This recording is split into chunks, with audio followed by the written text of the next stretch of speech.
bem? Me chamo Thiago Geninha, sou professor de Geografia e Estudos Amazônicos do Colégio NEP e hoje a gente está aqui para mais uma aula de Geografia do oitavo ano. A gente vai continuar falando sobre a América Latina, né? Agora na nossa última aula, a gente vai falar melhor sobre a economia da América Latina, ok? Bora lá? Olha aí, a economia da América Latina, tardiamento da industrialização, esse é um ponto. A gente já falou aqui durante todas essas aulas sobre a América Latina que o fator colonial foi um fator muito importante para o crescimento da América e do seu desenvolvimento, né, da América Latina. Então o fator colonial e pelo fator também da maior parte dos países que estão aqui terem sido colônias de exploração, é normal e compreensível que todos esses países tivessem um processo de industrialização e desenvolvimento autônomo, assim, mais difícil e mais complicado do que outros países, por exemplo, na Europa ou nos Estados Unidos. Então, na América Latina, ele passou por essa dificuldade quanto à industrialização exatamente por causa do tardiamento causado pela colonização. A gente pode ver aqui no Brasil, por exemplo, a independência em 1822, né? Os processos industriais de fato só começaram a ocorrer no começo do século XX, né?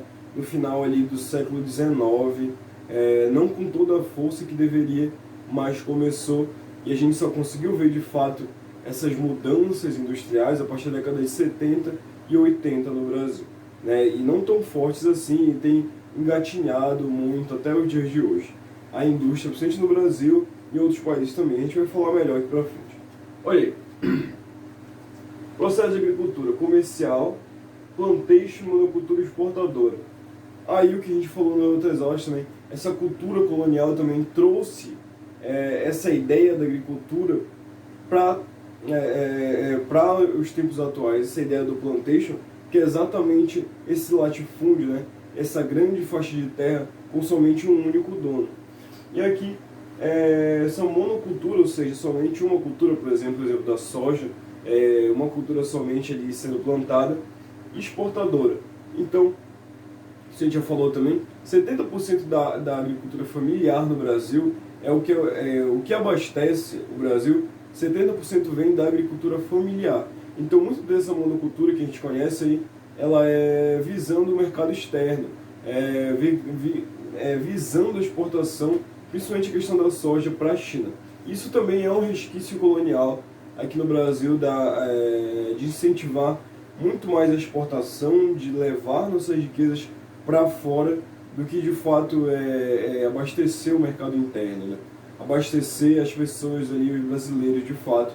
Então isso é tudo uma coisa cultural que vem da colonização também. Aqui são os produtos, né? Cana, cacau e fumo. E aqui nesse ponto eu coloquei o etanol, que é essa economia e alcooleira,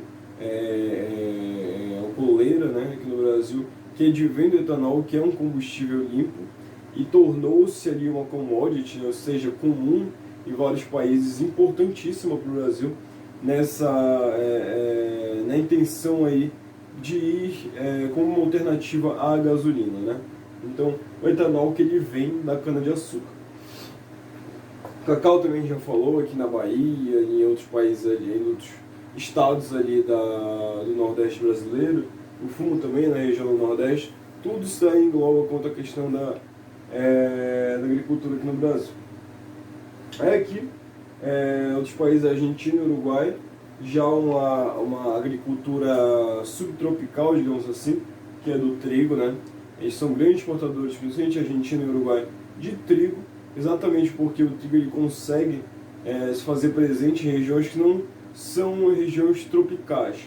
Então, em regiões de um clima mais frio, o trigo, mesmo assim, ele consegue fazer-se presente, ok? Aqui é a região do Caribe, o fumo e a cana-de-açúcar. Nesse ponto aí, a gente tem que lembrar também sobre o quanto a questão da colonização.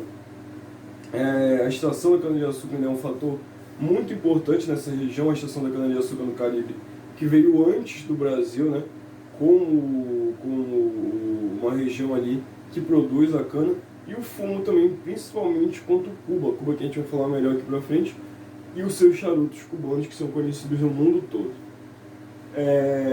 Que outro ponto também na América do Sul, agricultura de subsistência. Aí aqui eu dei mais visão para os Andes e para o sertão nordestino, né?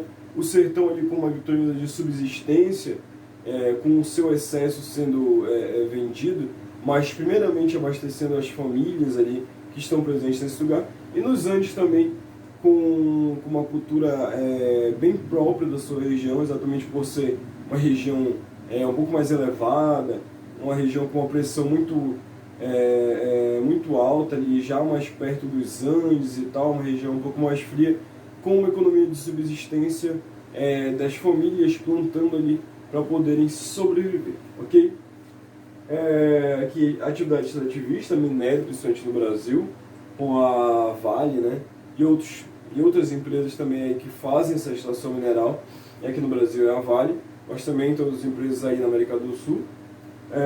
A extração de madeira, aqui no Brasil, floresta amazônica, tanto a extração de madeira ilegal quanto a extração de madeira legal, é uma parte importante aqui da Amazônia no Brasil. E a extração da folha de coca, folha de coca principalmente ali na Bolívia, no Peru, nessas regiões andinas aí, que é muito comum que as pessoas que subiam ali para evitar dor de cabeça, problemas maiores, náuseas, subiam as montanhas dos Andes, mascavam folha de coca para sentir-se melhor, né? Folha de coca é essa mesmo que deriva-se a cocaína, mas a folha de coca em questão de exportação não é somente para isso. A folha de coca também serve para fazer chá e etc. São chás curativos, né, que derivam da folha de coca.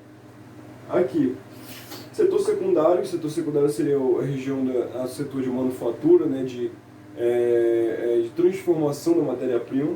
Aí aqui, o setor secundário mal distribuído também é reflexo da colonização. Então, são pontos específicos de industrialização na América Latina.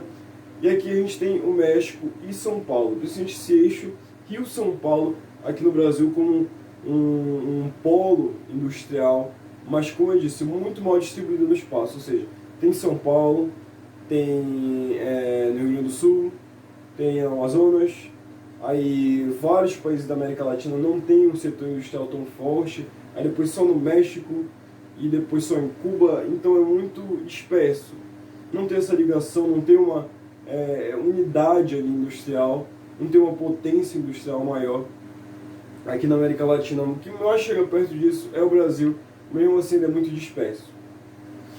Aqui, principais países industriais: Brasil, eixo de São Paulo, que a gente já falou aqui, naquela região do ABC Paulista, regiões de Volta Redonda, no Rio de Janeiro, são muito ligadas aí quanto à questão industrial, petrolífera, ligadas a essas regiões. Incentivos fiscais. Por que incentivos fiscais? Muitas indústrias, vendo essa má distribuição aí, alguns governos do começo do século XXI agora, perceberam que era necessário esses incentivos fiscais, ou seja, levar essas indústrias até os lugares e fazer com que fosse mais fácil para elas se estabelecerem.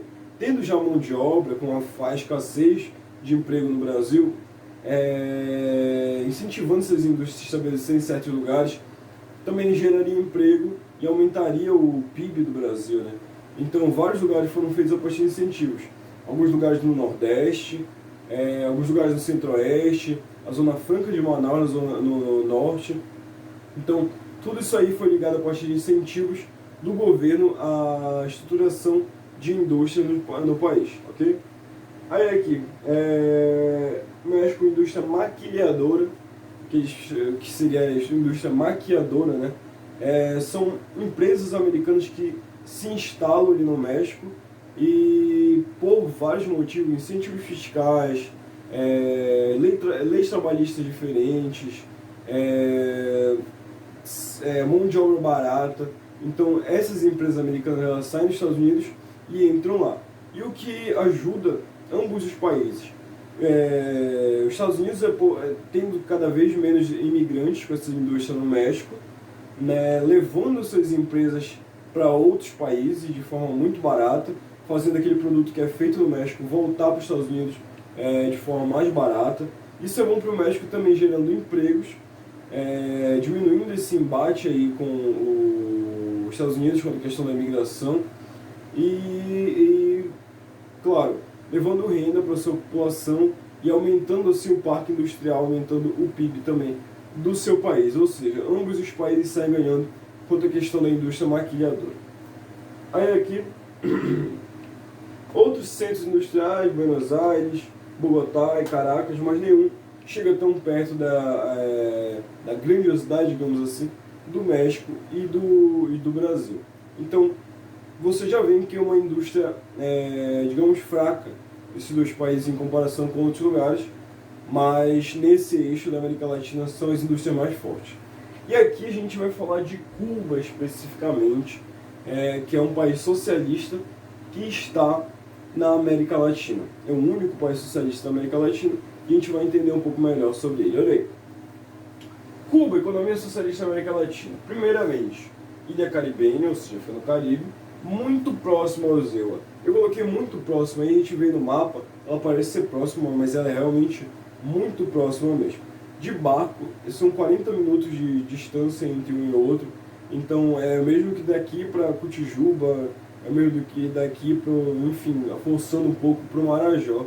Então é bem próximo mesmo a ilha de Cuba, dos Estados Unidos. Então isso daí já causa vários embates, já teve vários imigrantes saindo de Cuba para ir para os Estados Unidos, que era uma coisa comum antigamente, enfim, principalmente para a Flórida ali em Miami.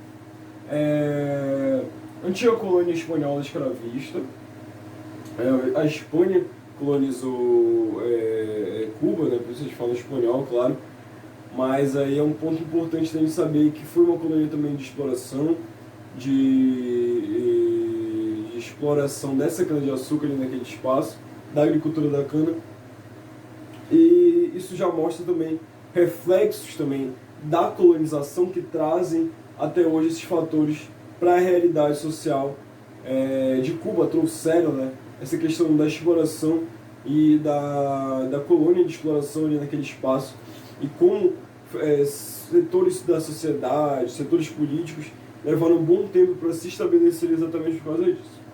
Aí aqui, quanto ao destino manifesto americano, e a doutrina Monroe e o Big Stick era uma coisa que estava ali intrínseca aos Estados Unidos, essa questão do destino manifesto, ou seja, Deus trouxe para eles a ideia de que eles deviam colonizar espaços da América, ou seja, eles deviam ir para o oeste, eles deviam ir para o sul, e esse destino manifesto acabou batendo também na ilha de Cuba, exatamente pela sua proximidade dos Estados Unidos, né? Então trouxe esse destino manifesto para essa situação, e a partir dessa doutrina Monroe, ou seja, da América para os americanos, trouxe essa obsessão desde tomar vários espaços, e um desses espaços foi Cuba, e essa questão do Big Stick aí, do Theodore Roosevelt, né, com a questão que eles seriam diplomáticos, eles ouviriam os outros países, mas estariam sempre ali com o seu grande porrete, né, o Big Stick, para fazer valer as suas ideias, as ideias americanas. E assim começa uma guerra hispano-americana que não durou muito tempo, né, causando assim a vitória dos Estados Unidos e transformando Cuba como um país associado, ou seja, cada decisão tomada pelos políticos cubanos devia passar pelo Congresso americano. Toda decisão política, social, devia investigar primeiro os americanos para que assim fosse autorizado no país de Cuba, ou seja, ele era mais ou menos como um quintal americano no Caribe, né?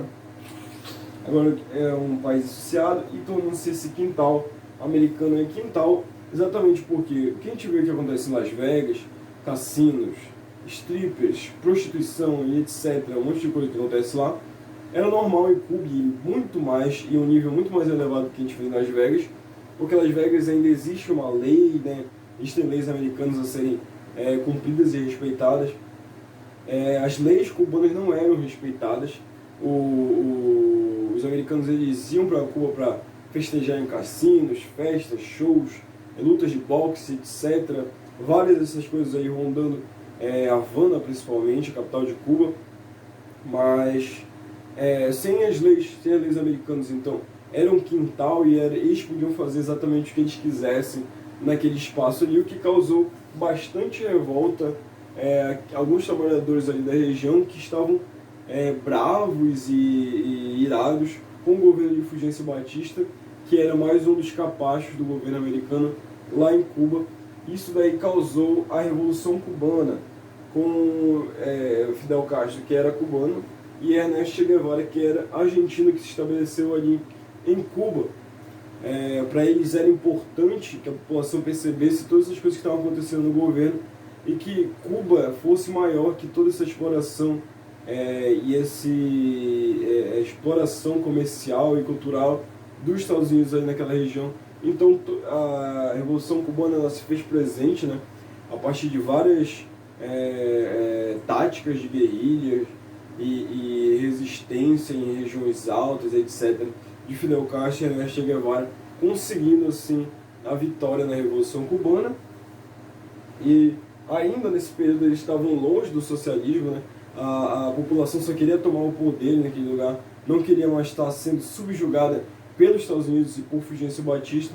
Então eles tomaram esse poder, mas o socialismo ainda não estava ali naquela discussão, né? Eles só tinham tomado o poder e por alguns motivos aí a gente vai ver, eles se levaram ao socialismo. Aqui, ó, houve o fracasso da Baía dos Porcos. A Baía dos Porcos foi a tentativa americana de invasão a Cuba, que foi bravamente resistida, né, por Ernesto Che Guevara e o Fidel Castro. Aí aqui, aí depois disso houve o bloqueio comercial. Como os Estados Unidos ele perdeu o território para Cuba, né? Então eles perceberam ali que eles precisavam parar a Cuba de alguma forma, e a ideia deles era exatamente esse bloqueio comercial, ou seja, eles não vendiam mais para Cuba, e nenhum país que estava dos muitos que estavam ligados aos Estados Unidos não podia vender para eles, senão os Estados Unidos cortavam relações, etc., e faziam um bloqueio também a esse país. Então esses países não queriam ter esse tipo de problema, né? Isso daí foi tudo em 1950 e 60. Aí por causa disso, como os Estados Unidos estavam bloqueando todas as relações com os países capitalistas e com o próprio Estados Unidos, a Cuba começou a se ligar à União Soviética, né? Nesse período da Guerra Fria, aí, tornando-se um forte aliado e um importante aliado por ser exatamente muito próximo dos Estados Unidos, né? E assim, com essa ligação com a União Soviética, Cuba começou a tornar-se uma potência social, né? Muito ligada ao socialismo soviético, já valorizando questões como educação, segurança pública, saúde, alfabetismo na sociedade, tudo isso daí sendo muito ligado. E com isso, com o fim da União Soviética, o fim da Guerra Fria, houve um colapso econômico, porque o único país que trazia tecnologia e exportava e mantinha comércio com Cuba nesse isolamento aí era a União Soviética. E quando houve seu fim em 91, foi um baque também muito grande para Cuba como um país, né, tornando-se cada vez mais dependente de uma outra economia. A União Soviética veio ao seu fim e isso também trouxe problemas para Cuba. Com isso houve esse atraso tecnológico aí, por isso tem várias pessoas, tem carros da década de 60, 50, 40, ainda rodando em Cuba exatamente por causa desse atraso tecnológico e da falta de exportação desses países capitalistas que cheguem ali em Cuba. Então por isso esse atraso tecnológico, questões como internet, redes sociais, tudo isso está ligado. Apesar disso, até o dia de hoje, o bloqueio econômico-comercial ainda existe, né? Mais ainda com o presidente Donald Trump. Tinha avançado algumas coisas com o presidente Obama e com Raul Castro, irmão de Fidel Castro, mas voltou praticamente a estaca zero. Representações de consulado americanos se estabeleceram em Havana, consulados se estabeleceram em Washington, mas essas relações hoje se encontram paradas diplomáticas. Essa ideia de acabar com o bloqueio comercial cada vez mais sendo deixada de lado, mas é uma ideia futura, talvez esse bloqueio um dia chegue a acabar aí com essas relações diplomáticas entre Cuba e Estados Unidos, né? E aqui são os indicadores sociais de Cuba, né? O IDH, que é o Índice de Desenvolvimento Humano, de 0,873, maior do que do Brasil, e próximo de muitos países que são potências quanto à questão social, como Noruega, Suécia, etc. O PIB, Produto Interno Bruto, PIB per capita, né, ou seja, por pessoa, de 585.830 dólares, muito maior do que o do Brasil também. E a expectativa de vida de 80 anos maior do que do Brasil também, que no Brasil são 75 anos, lá são 80 anos, porque, como eu disse, eles levam muito a sério a questão da saúde pública, e o analfabetismo também de 0,2%, ou seja, é praticamente zero, quase que ninguém no país é analfabeto. Então isso a gente já vê também muito quanto a questão do incentivo e do desenvolvimento quanto a questão educacional no país. Ok? Espero que vocês tenham compreendido essa aula, que tenham um ótimo momento de estudo, possam pausar também para copiar o que está aqui no quadro. E tenham um ótimo dia. Muito obrigado por essa aula, e essa aqui é a nossa última. E espero que vocês tenham compreendido, espero que esteja tudo bem. Muito obrigado.